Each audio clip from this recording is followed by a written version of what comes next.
The following episode depicts violence and murder. Listener discretion is advised.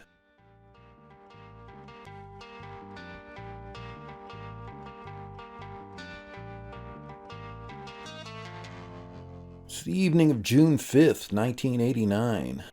A man walking around Chandler Hill Park finds a leather purse in the wooded area of Bell Hill. Turns the purse into Worcester Police Department's lost and found later that night. Less than a mile away, North High School's graduation ceremonies for the class of '89 are underway at the Worcester Auditorium. 17-year-old Nereida Melendez isn't with her classmates. She never shows up for graduation. Nereida's body is buried under a pile of leaves on Bell Hill.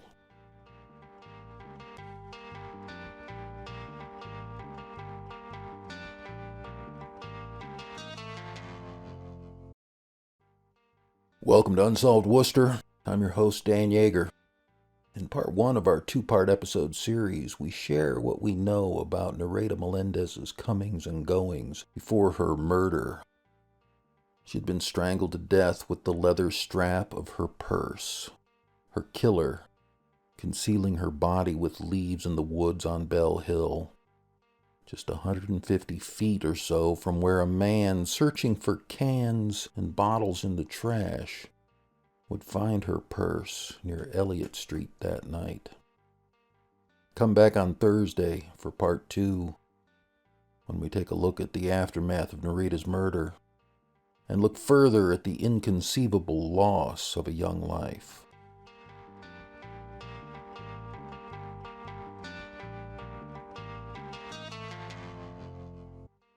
Unsolved Worcester will take a deep dive every Tuesday and Thursday into the unsolved murders and missing persons cases under investigation by the Worcester Police Department's Detective Unit. We will be looking to the past, to unsolved murders as far back as the early 1950s and 60s. The approach to Unsolved Worcester is this: shine a light on each of these cases. Put a life behind each victim's name. Provide a timeline of events and important details, and ask questions that still need to be answered. Our goal is to remind residents of the Worcester area, both past and present, that there are dozens of unsolved homicides and missing persons cases that need resolution. We hope we can be the spark needed to solve a case.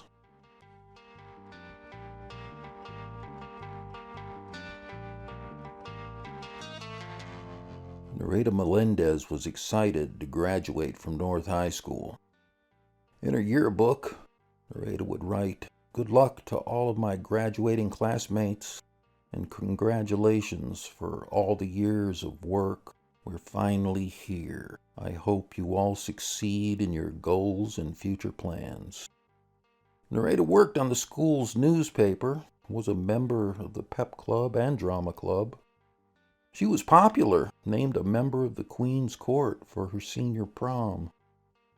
In the days leading up to June 5th, 1989, Nereida had been baking and preparing for a graduation party that was planned at her home the night of her graduation.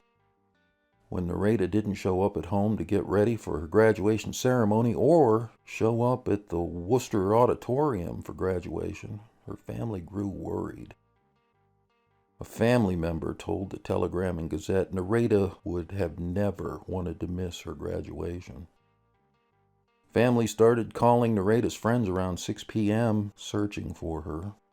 They called police around 8 p.m. to notify them that Nereida was missing. Police would later inform the family that Nereida's purse was found that night just south of Bell Pond. Family members and friends grabbed flashlights and searched the area around Bell Pond. The purse was turned into police roughly an hour before Nereida's family had reported her missing. On the morning of June 6th, hours before Nereida's body was found, police did search the Bell Hill area for Nereida. A sergeant with the juvenile division had Had two reports on his desk that morning: the lost and found report for Nereida's pocketbook and the missing persons report from Nereida's family.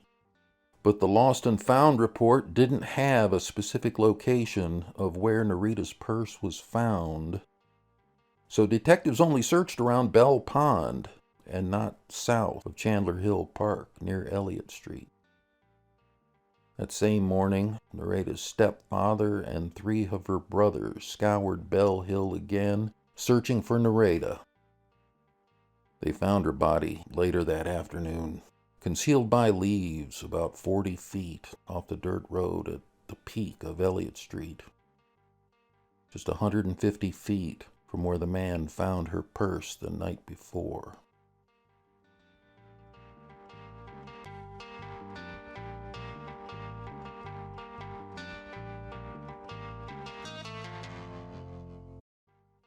Today, the area where Nereida's body was found on Bell Hill is still very remote.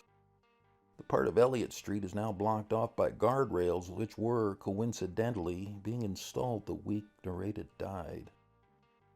The road sits below Chandler Hill Park and above East Park, with winding walking paths between the two parks. On one end is Elliott Street going towards Merrifield Street, and the other end heading toward the Seabury Heights apartment community, Bell Pond and Belmont Street. According to reports, back in 1989, the area was a popular place, like a lover's lane for teenagers, and frequently where stolen vehicles were set on fire.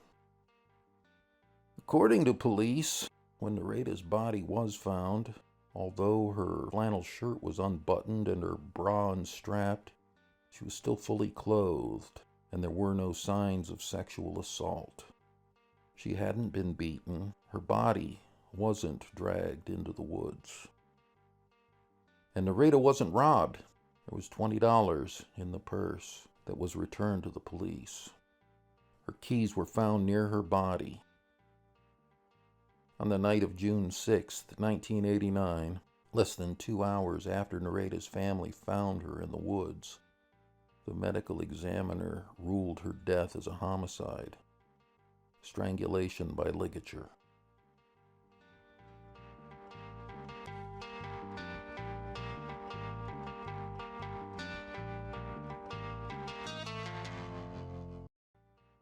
There isn't much information on Nereida Melendez's whereabouts on June 5, 1989. What we do know is that morning, Nereida left her home in Plumley Village around 8 a.m. to head to Shrewsbury Street. She was dropping off a van she had borrowed from Sanimate Supply, where she had worked for the past 18 months. Friends had planned to meet Nereida at Sanimate to pick her up for a 9 a.m. graduation practice at North High. But when they arrived at Sanimate, Nereida was nowhere to be found. Nereida's boss said he saw Nereida when she dropped the van off that morning, and then again a few hours later, between 10 a.m. and 11 a.m., when she brought back the keys to the van she had forgotten to drop off. It's unknown where Nereida was during the hours between dropping the van off at Sanimate and then returning with the keys. A pair of employees at the former Toscano's Market on Shrewsbury Street said they saw Nereida come in around noon that day to grab a soda. It was the last confirmed sighting of Nereida alive. Her body would be found just over 24 hours later. Worcester police started a full-out investigation into Nereida's murder immediately after her body was found on June 6th. In the 3 days following Nereida's murder, police would interview nearly 100 people in the investigation, including Nereida's high school sweetheart, whom she had been dating for nearly a year, fellow classmates, co-workers, family members, neighbors, residents living near Elliott Street and Bell Hill, and anyone that may have been in the Bell Hill area on the day of June 5th. Including DeLuca Fence Company out of Methuen that was installing guardrails near Bell Pond on the day Nereida died.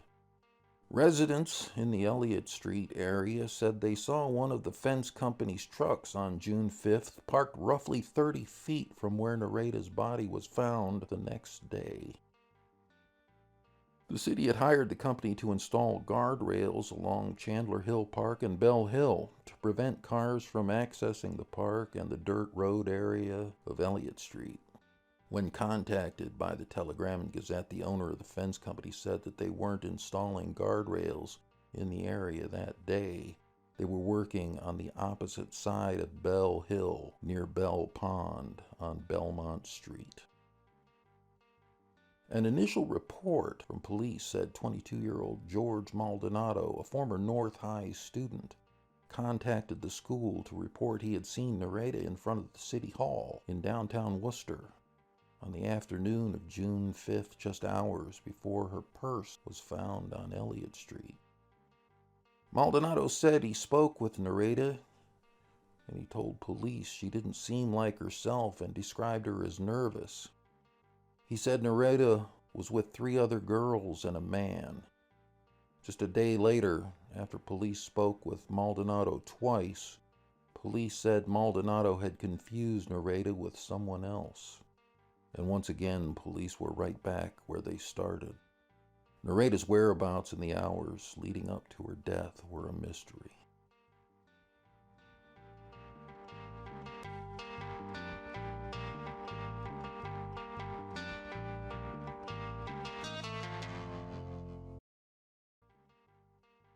It's unclear if Nereida was killed where her body was found in the woods, or she was murdered somewhere else and her body was carried and dumped there.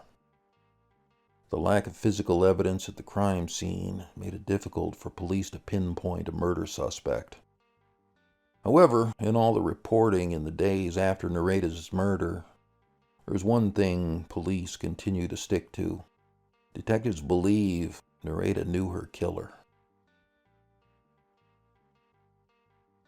Tune in on Thursday for the second part of Nereida Melendez's story to hear about the efforts in the investigation of her murder over the last 33 years and the special tributes from Nereida's classmates in the years following her death.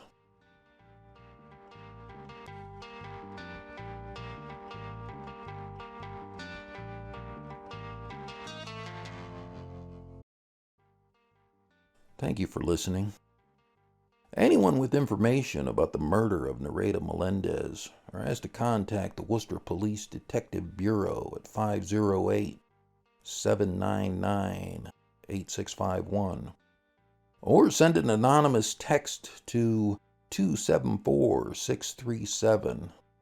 Write TIPWPD and your message, or send an anonymous web-based message at worcesterma.gov/police. I'm Dan Yeager.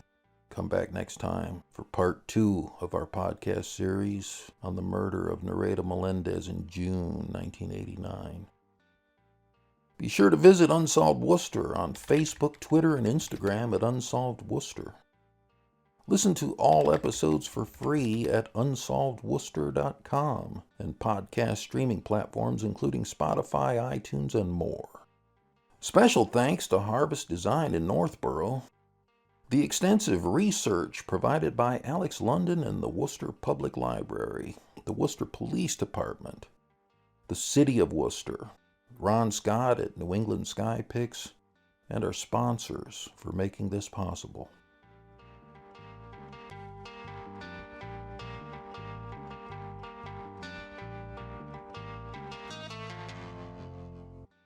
The Unsolved Worcester podcast music is provided by Tom LaBelzik of the Worcester Jazz Collective. This episode of Unsolved Worcester is written and produced by Pat Sargent. Drone footage provided by New England Sky Picks. Videography and editing by Colin Turner. Victim images are courtesy of the Worcester Police Department. Sponsorship information announcer Chandler Walsh. Unsolved Worcester website and logo art by Harvest Design. Visit harvest-design.com. Be sure to check out the video for this episode with exclusive aerial views and more on our Unsolved Worcester YouTube page. And don't forget to hit that subscribe button.